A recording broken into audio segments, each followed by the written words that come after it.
안녕하세요. 여러분 인생 베테랑의 사연입니다. 오늘도 한 분의 사연을 들려드리려고 합니다. 이야기 시작하기 전에 구독과 좋아요 눌러주셨나요? 여러분의 작은 관심이 저희에게 큰 힘이 됩니다. 저는 이순자 66세입니다. 부산에서 평생 시장 반찬 가게를 운영하며 아들 민호를 키웠어요. 남편은 10년 전에 간암으로 세상을 떠났고 그 후로 혼자 살아왔죠. 외롭긴 했지만 그래도 제 삶이 있었어요. 매일 새벽 시장에 나가 반찬 만들고 단골 손님들과 수다 떨고 저녁엔 동네 친구들과 산책하며 살았거든요. 그런데 작년 겨울이었어요. 아들 민호에게서 전화가 왔어요. 엄마, 우리 서울로 이사 가게 됐어. 새 아파트도 샀고 기쁜 마음에 축하한다고 했죠. 그런데 민호가 조심스럽게 말하더라고요. 엄마, 이참에 우리랑 같이 살까? 엄마도 이제 나이 드셨고 혼자 계시면 걱정되잖아. 사실 저는 혼자 사는 게 괜찮았어요. 하지만 아들이 걱정된다고 하니 마음이 약해졌죠. 게다가 손주들도 보고 싶었고요. 그래, 그럼 그렇게 하자. 그렇게 40년을 살던 부산 집을 정리하고 서울로 올라갔어요. 서울역에 도착했을 때 아들 민호가 마중 나왔어요. 그런데 며느리 유진은 안 보이더라고요. 유진이는? 와이프는 집 정리하느라 바빠서 못 왔어. 뭔가 이상한 느낌이 들었지만 그냥 넘어갔어요. 새 아파트에 도착했어요. 32평 아파트였는데 정말 깨끗하고 좋더라고요. 현관문을 열고 들어가니 며느리 유진이 나왔어요. 어머니 오셨어요. 웃긴 웃는데 눈은 안 웃고 있었어요. 뭔가 냉랭한 분위기였죠. 어머니 짐은 여기 놓으시면 돼요. 유진이 가리킨 곳은 다용도실 옆에 있는 작은 방이었어요. 창문도 작고 햇빛도 잘 안 들어오는 방. 어머니는 물건이 많지 않으시니까 이 방이면 충분하시죠? 할 말이 없었어요. 방에 짐을 풀고 있는데 며느리가 또 들어왔어요. 어머니, 그리고 몇 가지 말씀드릴 게 있어요. 뭔가 불길한 예감이 들었죠. 저희가 맞벌이라 집안일 도와주실 거잖아요. 근데 제 방식이 있어서요. 청소는 매주 화요일이랑 금요일에 해주시고 빨래는 저희 거랑 따로 해주세요. 섞이면 안 돼요. 순간 귀를 의심했어요. 아들 집에 온 건데 마치 가정부 교육을 받는 기분이었거든요. 그리고 어머니, 2층은 저희 부부 공간이니까 올라오시면 안 돼요. 프라이버시가 중요하잖아요. 2층? 이 집이 복층 구조였던 거예요. 1층은 거실이랑 작은 방 하나, 2층은 안방이랑 아이들 방이 있었죠. 그리고 식사는 어머니 따로 하시는 게 어떠세요? 저희는 워낙 불규칙하게 먹어서요. 어머니는 일찍 드시잖아요. 따로 먹자고? 한 집에 살면서? 유진아, 그래도 같이 먹는 게. 제가 말을 꺼내려는데 아들 민호가 끼어들었어요. 엄마, 와이프 말이 맞아. 우리는 워낙 늦게 먹고 그러니까 엄마는 편하게 드세요. 그날 저녁 저는 작은 방에서 혼자 김치랑 밥으로 저녁을 먹었어요. 거실에서는 아들 가족이 치킨을 시켜 먹으며 웃고 떠드는 소리가 들렸어요. 손주들 웃음소리도 들렸고요. 그런데 저는 초대받지 못했어요.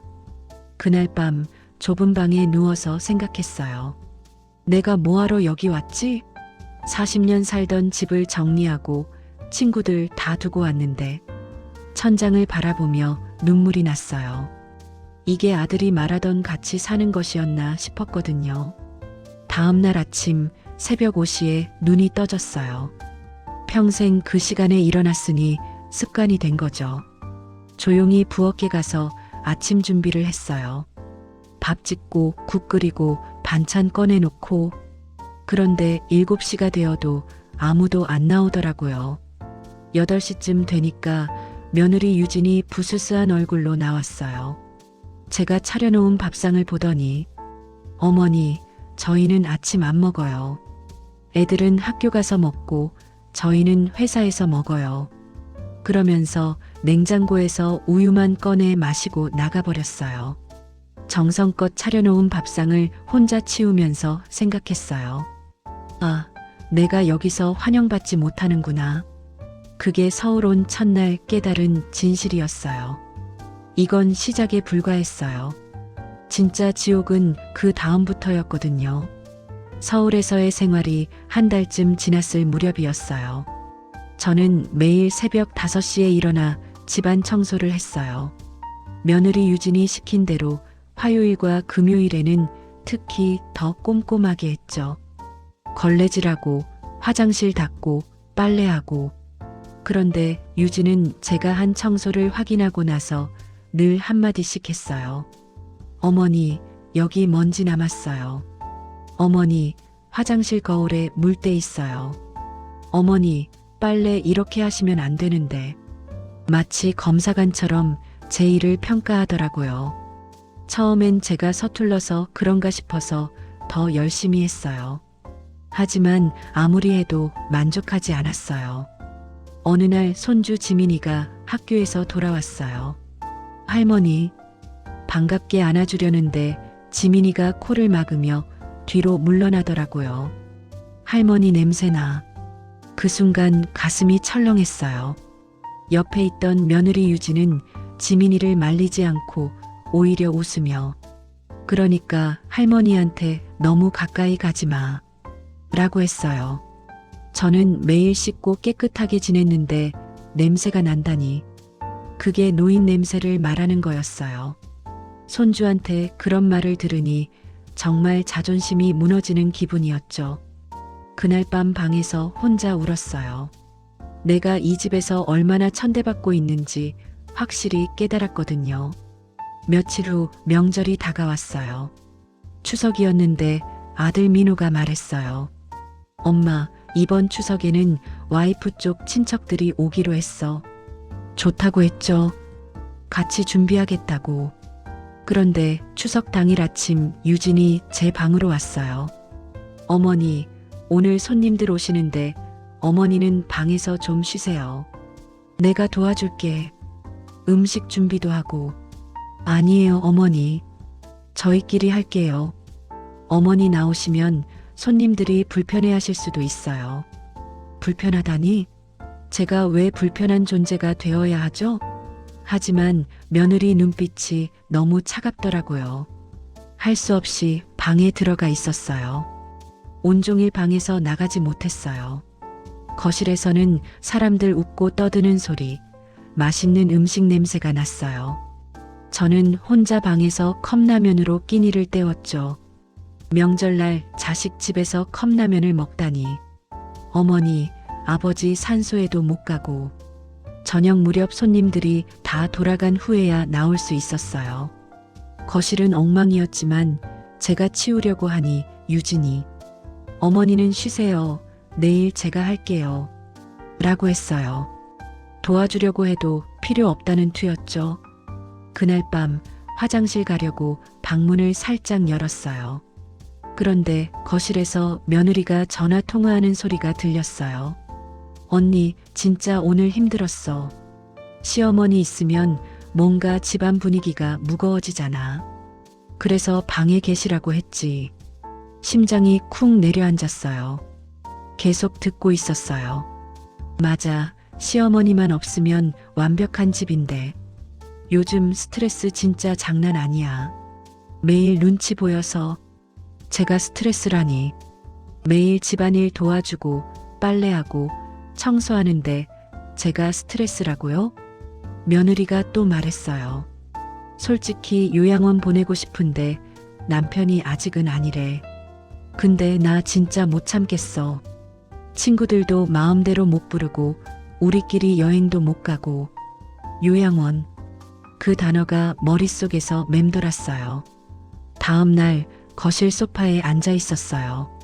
그런데 유진이 출근 준비하다가 저를 보더니 인상을 찌푸렸어요. 어머니, 거기 제 자리예요.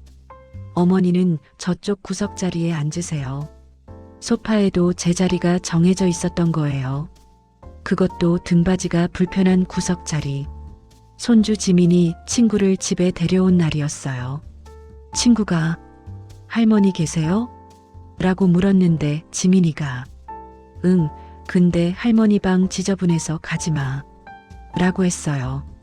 제 방은 항상 깨끗하게 정리했는데 지저분하다니. 며느리 유진은 지민이 옆에서 그러니까 할머니 방은 가지 말고 우리 방에서 놀자. 라고 했어요. 그날 저녁 혼자 작은 방에 앉아서 생각했어요. 나는 이 집에서 투명인간이구나. 아니, 투명인간보다 못한 존재구나. 존재하지만 없는 게 나은 사람. 40년을 살던 부산집이 그리워졌어요. 좁았지만 제 공간이었고 친구들이 있었고 제가 주인이었던 곳이요. 핸드폰을 꺼내 부산 친구 경숙이에게 전화했어요. 경숙아, 나 목이 메어서 말이 안 나왔어요. 순자야, 왜? 무슨 일 있어? 나 여기서 못 살겠어. 사람 취급을 안 해. 한참을 울었어요. 경숙이가 말했어요. 순자야, 견디지 마. 내 인생이잖아. 그날 밤 잠을 못 이뤘어요. 천장만 바라보며 생각했어요. 이렇게 살 바엔 차라리 혼자 사는 게 나았어. 적어도 부산에서는 사람 대접은 받았으니까. 하지만 아직은 떠날 용기가 없었어요. 그래도 여기가 아들 집이고 손주들도 있고 조금만 더 참아보자고 다짐했죠. 하지만 진짜 지옥은 이제부터였어요. 서울에 온 지 석 달쯤 됐을 때였어요. 어느 날 저녁 아들 민호가 제 방으로 찾아왔어요. 평소와 다르게 표정이 심각하더라고요. 엄마, 할 얘기가 있어. 뭔가 불길한 예감이 들었죠. 엄마, 사실은 회사에서 사업 확장하기로 했는데 자금이 좀 필요해. 돈 얘기였어요. 얼마? 5천만 원만 빌려줘. 6개월만 쓰고 바로 갚을게. 이번 기회 놓치면 진짜 후회할 것 같아. 아들 눈빛이 간절했어요. 5천만 원. 제가 평생 시장에서 반찬 팔아서 모은 돈이었어요. 남편 사망 후 홀로 10년을 악착같이 모았죠. 노후 자금으로 아껴뒀던 거예요. 민호야, 그 돈은 엄마 노후 자금인데. 엄마 6개월만. 진짜 6개월만. 이자도 쳐서 갚을게. 며칠을 고민했어요. 그런데 며느리 유진이 슬쩍슬쩍 압박을 주더라고요. 어머니, 남편 회사 일 잘 되면 저희도 여유 생기고 어머니도 편하실 텐데. 요즘 남편이 스트레스 받아서 얼굴이 많이 어두워요. 어머니만 도와주시면 되는데. 결국 은행에 갔어요. 정기예금을 해지했죠. 10년 동안 한 푼, 두 푼 모은 돈. 통장에 5천만 원이 찍혔어요. 손이 떨렸어요. 이걸 주면 제게 남는 건 월 70만 원 나오는 기초연금 뿐이었거든요. 집에 돌아와서 아들한테 통장을 건넸어요. 민호야, 엄마 평생 모은 돈이야. 꼭 갚아야 해. 엄마, 고마워. 진짜 6개월만 쓸게. 바로 갚을게. 아들이 고맙다며 안아줬어요. 그 순간만큼은 제 선택이 옳다고 생각했죠. 그런데 그날 저녁 며느리 유진의 반응은 달랐어요. 5천만 원이요? 어머니, 그게 다예요? 응? 엄마 전 재산인데. 아니, 어머니 부산에 집도 팔고 하셨잖아요. 그럼 최소억은 있으실 줄 알았는데. 가슴이 철렁했어요. 부산 집은 전세였어. 전세금은 집주인한테 돌려줬고. 에이, 어머니. 그럼 지금까지 뭐 하신 거예요? 이것밖에 안 모으셨어요? 이것밖에. 제 평생이 이것밖에였던 거예요. 며느리가 아들한테 화를 냈어요. 여보, 5천만 원으로 뭐해요? 부족하다고 했잖아요.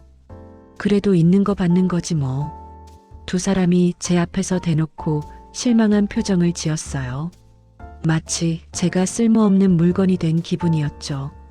그날 밤부터 분위기가 확 바뀌었어요. 며느리가 더 차갑게 대했어요. 어머니, 청소 제대로 안 하셨네요? 어머니, 밥은 어머니 알아서 드세요. 저 바빠요. 용돈도 끊겼어요. 그전에는 한 달에 10만 원이라도 줬는데 그것도 없어졌죠. 일주일쯤 지났을 때 우연히 며느리 통화를 엿듣게 됐어요. 언니 시어머니한테 돈 받긴 했는데 고작 5천이야. 완전 실망. 집도 없고 돈도 없으면서 왜 우리한테 온 거야? 귀를 의심했어요. 제가 왜 왔냐고? 아들이 오라고 했잖아요. 며느리가 계속 말했어요. 이제 쓸모도 없어졌는데 계속 있으면 집만 되잖아. 솔직히 요양원 보내고 싶은데 남편이 아직은 아니래. 진짜 언제까지 모셔야 하는 거야?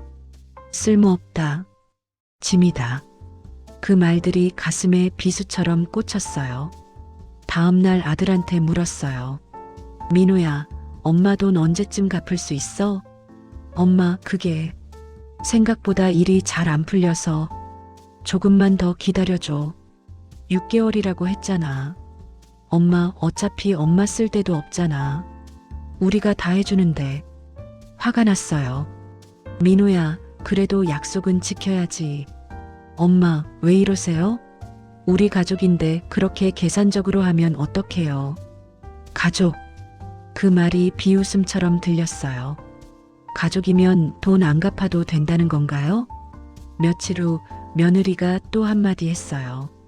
어머니, 근데 어머니가 여기 계시면 저희가 생활비를 더 쓰잖아요. 전기세, 수도세, 식비 다 올랐어요. 그것도 좀 고려해 주셔야죠. 제가 돈을 5천만 원이나 줬는데 생활비를 더 내라고요? 그날 밤 혼자 계산해 봤어요. 제가 지금 남은 돈은 기초연금 70만 원뿐. 5천만 원은 아들한테 줬고 돌려받을 가망도 없어 보이고 이러다가 제가 정말 거지가 되는 거 아닌가 싶었어요.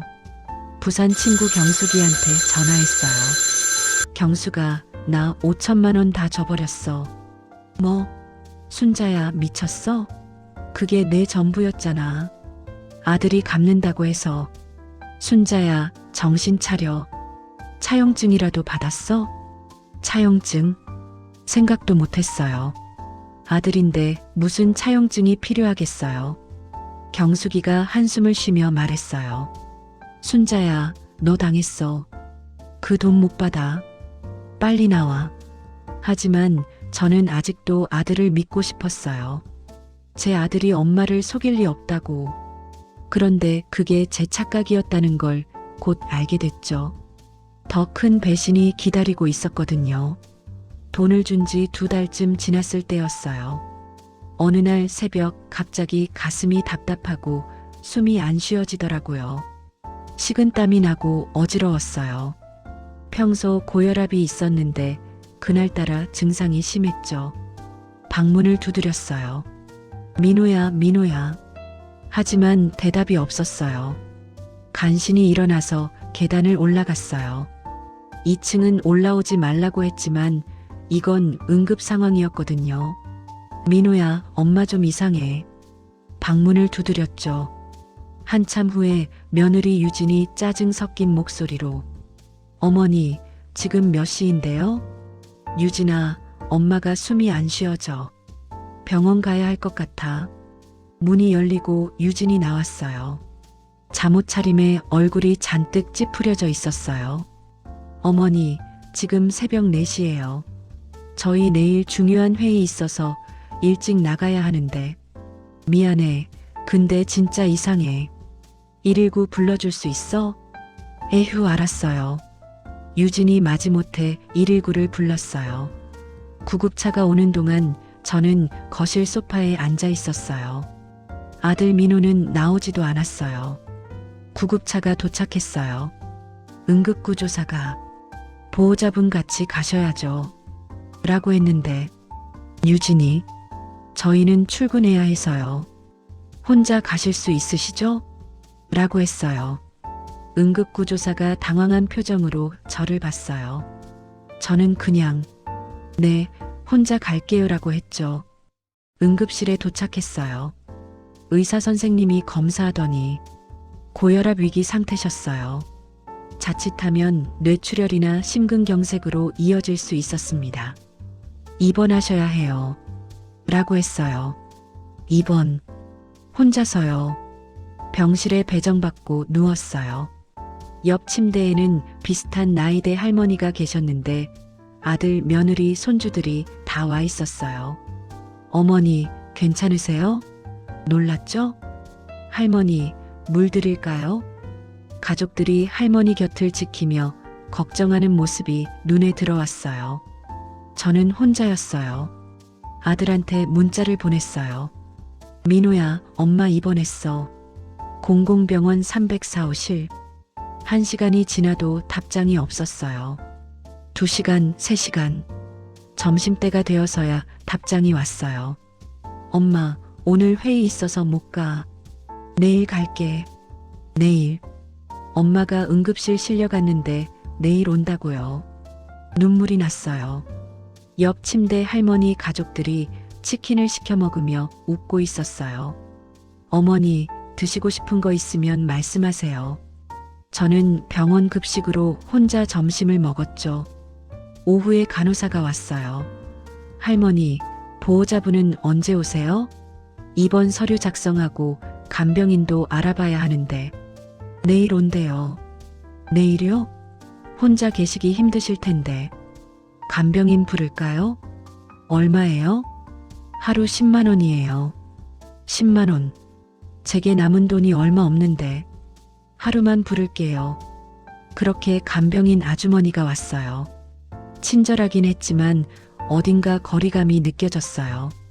이건 돈을 받고 하는 일이니까요. 밤이 됐어요. 옆 침대 할머니는 며느리가 밤샘 간병을 했어요. 어머니, 편하게 주무세요. 제가 옆에 있을게요.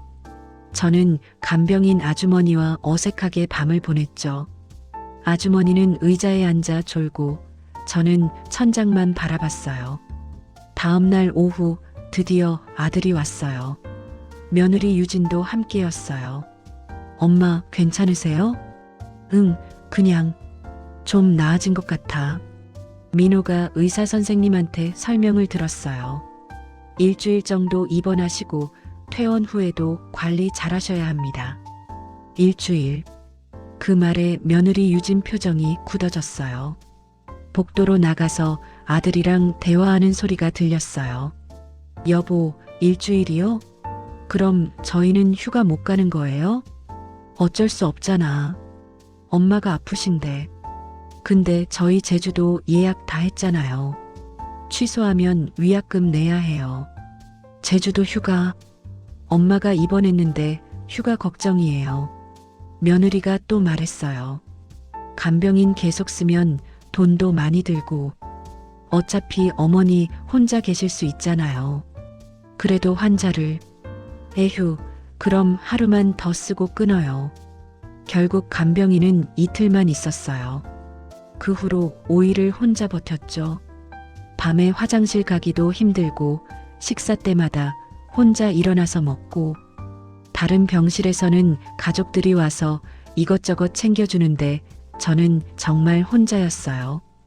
퇴원 날 아들이 차로 데리러 왔어요. 의사 선생님이 말했어요. 무리하시면 안 돼요. 한 달은 푹 쉬셔야 합니다. 차에서 며느리가 말했어요. 어머니, 그래도 간단한 집안일은 하실 수 있으시죠? 한 달이나 쉬시면 저희가 힘들어요. 집에 도착했어요. 제 방은 그대로였어요. 침대에 누우니 눈물이 났어요. 병원에서 일주일 동안 깨달은 게 있었어요. 나는 이 집에서 정말 필요 없는 존재구나. 아프든 말든 신경 쓰는 사람이 아무도 없구나.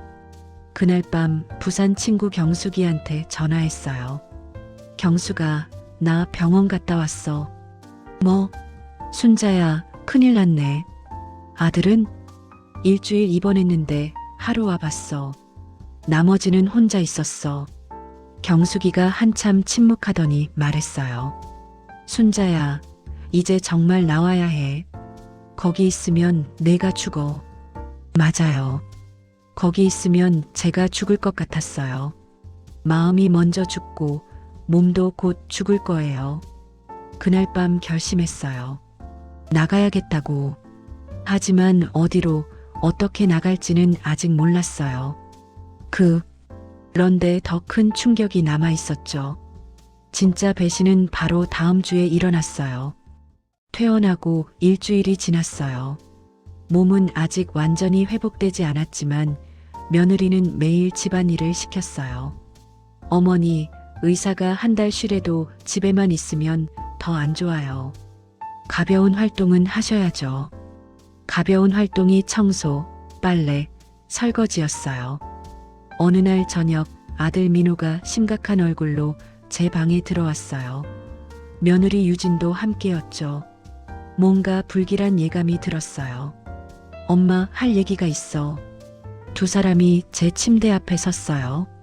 엄마, 사실은 우리가 많이 고민했어. 민호가 말을 더듬더라고요. 유진이 대신 입을 열었어요. 어머니, 솔직하게 말씀드릴게요. 어머니가 여기 계시면 저희가 너무 힘들어요. 힘들다고요? 제가 뭘 잘못했나요? 어머니 건강도 안 좋으시잖아요. 저희가 맞벌이라서 제대로 케어해 드릴 수도 없고. 케어? 지금까지 한 번도 케어받은 적 없는데요. 그래서 요양원을 알아봤어요. 요즘은 시설도 좋고 간호사들도 상주에 계셔서 어머니 건강 관리에도 훨씬 좋을 거예요. 요양원. 병원에서 며느리가 했던 말이 생각났어요. 요양원 보내고 싶다고. 정말 실행에 옮기는구나. 민호야, 엄마는 아직 건강해. 요양원까지는. 엄마, 이번에 쓰러지셨잖아요. 다음엔 더 큰일 날 수도 있어요. 며느리가 팜플렛을 꺼냈어요. 여기 괜찮아 보여요. 한 달에 250만 원인데 국가 지원 받으면 좀 줄어들 거예요. 250만 원? 제 기초연금이 70만 원인데 어떻게 내라는 거죠? 그 돈은 어떻게? 어머니 기초연금이랑 나머지는 저희가 보태드릴게요. 거짓말이었어요. 5천만 원도 안 갚으면서 무슨 돈을 보태요. 나는 싫어. 요양원은 안 가. 제가 단호하게 말했어요. 그러자 며느리 유진의 표정이 싸늘하게 변했어요. 어머니, 그럼 어쩌자는 거예요? 저희도 이제 한계예요. 한계가 뭐니? 내가 뭘 잘못했어? 어머니, 솔직히 어머니 계시면 저희가 불편해요. 친구들도 못 부르고 여행도 못 가고 그리고 어머니 병원비도 계속 들고. 병원비 제가 혼자 다 냈는데요. 간병인비까지. 아들 민호가 말했어요. 엄마, 우리도 우리 생활이 있어. 엄마 모시고 사는 게 생각보다 너무 힘들어. 모시고 산다고? 웃기는 소리. 제가 집안일 다 하고 눈치 보며 살았는데 누가 누구를 모셨다는 거예요? 그럼 나보고 어쩌라고? 요양원 아니면 어머니 친척집이나 다른 데 알아보세요. 유진이 차갑게 말했어요. 이건 쫓아내는 거였어요. 대놓고 나가라는 거였죠. 그날 밤 한숨도 못 잤어요. 다음 날 아침 며느리가 제 방문을 두드렸어요. 어머니, 생각해 보셨어요? 아직? 어머니, 저희도 더 이상 못 기다려요. 이번 주 안으로 결정해 주세요. 이번 주. 며칠 안 남았어요. 부산 친구 경숙이한테 전화했어요. 경수가 나 쫓겨나. 요양원 가래. 뭐? 그 나쁜 것들. 순자야, 당장 나와. 내 동생 집에 방 하나 있어. 거기서 지내. 정말? 그래, 당장 짐 싸. 사흘 후 점심시간이었어요. 민호와 유진이 직장 간 사이 저는 조용히 짐을 쌌어요.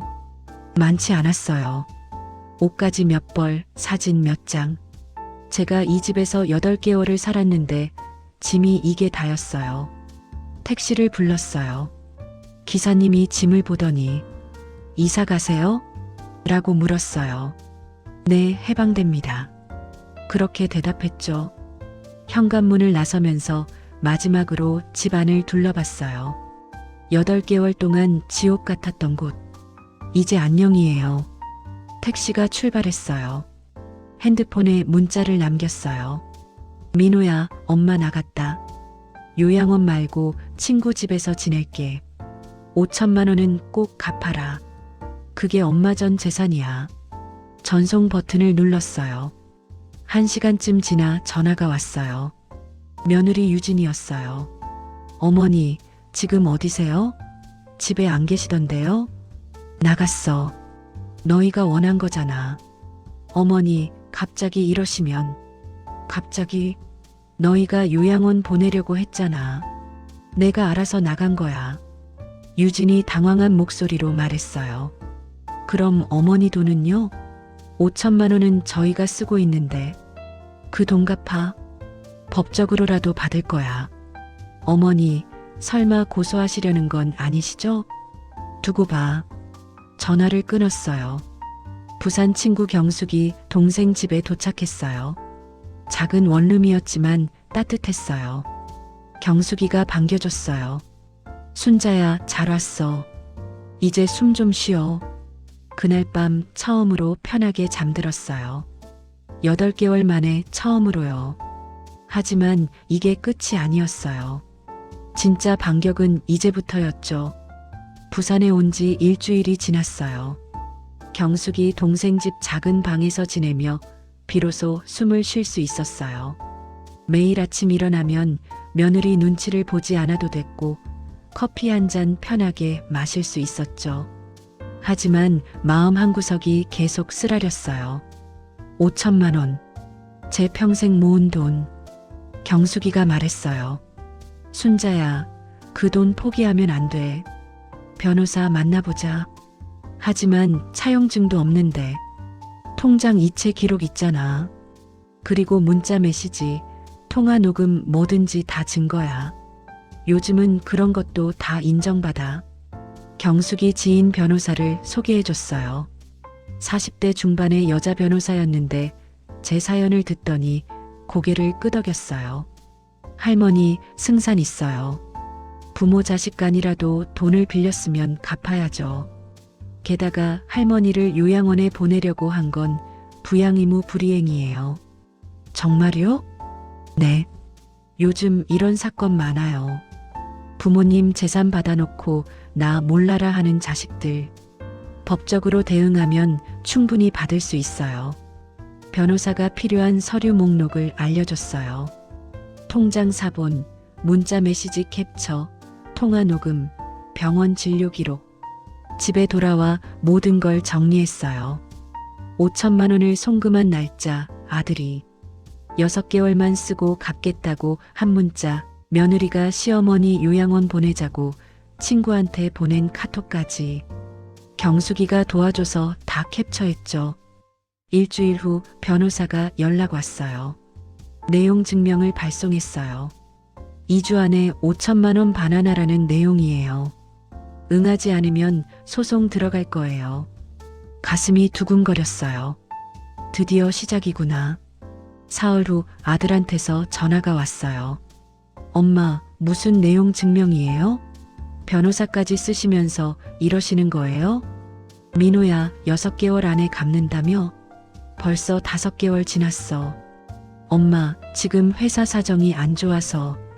그건 내 알 바 아니야. 내 노후 자금이야. 며느리 유진이 전화를 바꿔받았어요. 어머니, 진짜 소송까지 하시려고요? 저희가 어머니 친자식인데? 친자식이 엄마를 요양원 보내려고 해? 친자식이 엄마 입원했는데 하루만 와? 할 말을 잃은 듯 침묵하더라고요. 어머니, 그래도 이건 너무한 거 아니에요? 너무한 건 너희야. 5천만 원 갚든지 법정에서 보든지 선택해. 전화를 끊었어요. 손이 떨렸지만 후회는 없었어요. 2주가 지났어요. 아들은 돈을 갚지 않았어요. 변호사가 정식으로 소송을 제기했죠. 대여금 반환 청구 소송이랑 부양의무 불이행 소송 같이 넣을게요. 할머니가 아들 집에서 어떤 대우를 받았는지, 병원에 혼자 계셨던 것, 요양원 보내려고 한 것 다 증거로 제출할게요. 한 달 후 첫 재판 날이었어요. 법정에 들어서는데 아들과 며느리가 앉아 있었어요. 민호는 고개를 숙이고 있었고 유진은 저를 노려보고 있었어요. 판사가 서류를 보더니 물었어요. 피고 측 5천만 원을 차용한 사실 인정하십니까? 아들 변호사가 대답했어요. 차용이 아니라 증여입니다. 어머니가 자발적으로 주신 거예요. 제 변호사가 반박했어요. 여기 문자 보세요. 6개월만 쓰고 갚을게라고 명확히 써 있습니다. 이게 증여입니까? 증거가 명확했어요. 판사도 고개를 끄덕였죠. 며느리 측 변호사가 말했어요. 하지만 원고는 피고 집에서 의식주를 해결했습니다. 그 비용을 고려하면 제 변호사가 바로 반박했어요. 원고는 집안일을 도맡아 했습니다. 청소, 빨래, 요리 모두 원고가 했어요. 오히려 피고가 원고의 노동력을 착취한 겁니다. 병원 진료 기록도 제출됐어요. 원고는 고혈압으로 입원했는데 피고는 일주일 중 하루만 방문했습니다. 간병인도 이틀만 고용했고요. 이게 효도입니까? 판사가 인상을 찌푸렸어요. 가장 결정적인 증거는 며느리가 친구한테 보낸 카톡이었어요. 시어머니만 없으면 완벽한 집인데 요양원 보내고 싶다. 이 메시지들이 화면에 띄워졌어요. 법정이 조용해졌죠. 판사가 아들한테 물었어요. 피고 이렇게까지 하면서 어머니 모시기 싫었으면 왜 모시자고 하셨습니까? 민호가 대답을 못했어요. 유진이 대신 말했어요. 저희도 효도하려고. 효도요? 이게 효도입니까? 재판은 1시간 만에 끝났어요. 판사가 말했어요. 다음 재판은 한 달 후입니다. 그 전에 합의 권고합니다. 법정을 나오는데 며느리가 따라왔어요. 어머니, 정말 끝까지 가실 거예요? 당연하지. 내 돈 돌려받을 때까지. 어머니, 그 돈 때문에 저희 파산할 수도 있어요. 그건 너희 문제야. 나는 내 노후 자금 찾는 것뿐이야. 며느리 얼굴이 창백해졌어요. 아들은 한마디도 못하고 서 있었죠. 그날 밤 변호사한테서 연락이 왔어요. 할머니, 잘하셨어요. 다음 재판 때 판결 날 거예요. 승소 확실합니다. 창밖을 보며 생각했어요. 이제 시작이야. 너희가 나한테 한 것 다 돌려받을 거야. 법이 제 편이었어요. 정의는 늦었지만 왔어요. 두 번째 재판 날이었어요. 법정에 들어서니 아들 민호의 얼굴이 많이 상해 있었어요. 살도 빠지고 눈 밑에 다크서클도 짙었죠. 며느리 유진도 예전처럼 화장을 진하게 하지 않았어요. 뭔가 많이 지쳐 보였어요. 판사가 판결문을 읽기 시작했어요. 피고는 원고에게 5천만 원을 차용하면서 6개월 내 상환하겠다고 약속했으나 이행하지 않았습니다. 또한 원고를 자택에서 부당하게 대우하고 요양원 입소를 강요했습니다. 이는 명백한 채무 불이행이자 부양의무 불이행입니다. 따라서 피고는 원고에게 대여금 5천만 원과 지연이자 그리고 위자료 2천만 원, 합계 7,200만 원을 지급하라. 판사가 망치를 두드렸어요. 판결이 났어요. 아들과 며느리가 충격받은 표정으로 앉아 있었어요. 7천만 원이 넘는 돈을 갚아야 하는 거였죠. 법정을 나오는데 아들이 다가왔어요. 엄마, 이 돈 어떻게 갚아요? 우리 집 담보대출도 있는데. 그건 내가 알아서 해. 너희가 나한테 한 것도 생각해봐. 며느리가 울기 시작했어요. 어머니, 저희 정말 파산해요. 제발 조금만 깎아주세요. 나는 요양원 가라고 했을 때 너희한테 빌었어. 그때 들어줬어? 한 달 후 변호사한테서 연락이 왔어요. 할머니, 피고 측이 분할 상환 요청했어요. 한 번에 못 갚겠대요. 얼마씩 갚겠다는데요? 월 200만 원씩 3년. 계산해 보니 빠듯한 금액이었어요. 아들 부부 월급 합쳐서 400 정도 될 텐데 200을 제게 주면 생활이 힘들겠죠. 좋아요. 대신 한 달이라도 밀리면 바로 강제 집행하겠다고 해주세요. 알겠습니다. 조건을 받아들였어요. 그게 3개월 전이었어요. 매달 25일이면 제 통장에 200만 원이 들어왔어요. 한 번도 밀린 적 없었어요. 아들이 얼마나 힘들게 생활하는지는 경숙이를 통해 들었어요. 순자야, 내 며느리 친정에서 빌려서 갚는다더라. 그래. 그리고 너희 아들 집 빼고 전세로 이사 갔대. 아파트를 팔았다는 얘기였어요. 자랑하던 32평 아파트를 팔고 작은 전세로 간 거죠. 마음 한구석이 짠했지만 후회는 없었어요. 제가 당한 것에 비하면 그 정도는 약한 거니까요. 2달 전이었어요. 손주 지민이한테서 편지가 왔어요. 할머니, 보고 싶어요. 할머니는 왜 우리랑 안 살아요? 엄마 아빠가 요즘 맨날 싸워요. 할머니 때문이래요. 편지를 읽으며 눈물이 났어요. 손주는 죄가 없는데. 하지만 돌아갈 수는 없었어요. 경숙이가 말했어요. 순자야, 흔들리지 마. 내가 돌아가면 똑같아질 거야. 맞아요. 돌아가면 또 가정부 취급당하고 눈치 보며 살겠죠. 한 달 전 며느리 유진이 혼자 부산으로 찾아왔어요. 경숙이 동생 집 앞에서 기다리고 있더라고요. 많이 야위어 있었어요. 어머니, 잠깐 얘기 좀 할 수 있을까요? 근처 카페로 갔어요. 유진이 커피를 마시다가 입을 열었어요. 어머니, 제가 정말 잘못했어요. 눈물을 흘리기 시작했어요. 어머니한테 너무 심하게 했어요. 지금 생각하면 제가 미친 것 같아요. 왜 이제 와서 그래? 요즘 제가 시집살이 하고 있어요. 친정에서 돈 빌리면서 시작됐어요. 친정 엄마가 저한테 똑같이 해요. 집안일 시키고 눈치 주고. 그제서야 어머니 마음을 알겠더라고요. 인과응보였어요. 며느리가 시어머니한테 한 짓을 지금 친정 엄마한테 당하고 있는 거였죠. 어머니, 정말 죄송해요. 다시는 그런 짓 안 할게요. 제발 용서해 주세요. 유진 씨, 나는 용서할 수 있어. 근데 다시 같이 살 수는 없어. 알아요. 그런 거 바라는 거 아니에요. 그냥 어머니한테 진심으로 사과하고 싶었어요. 며느리가 깊이 고개를 숙였어요. 그리고 이거 남편이 보낸 거예요. 봉투를 꺼냈어요. 열어보니 편지였어요. 아들 민호가 쓴 편지. 엄마, 제가 정말 불효자였어요. 엄마 사랑을 당연하게 생각했어요. 지금 돈 갚으면서 하루하루가 힘들지만 이게 제가 받아야 할 벌인 것 같아요. 건강하세요. 편지를 읽으며 눈물이 났어요. 그래도 제 아들이니까요.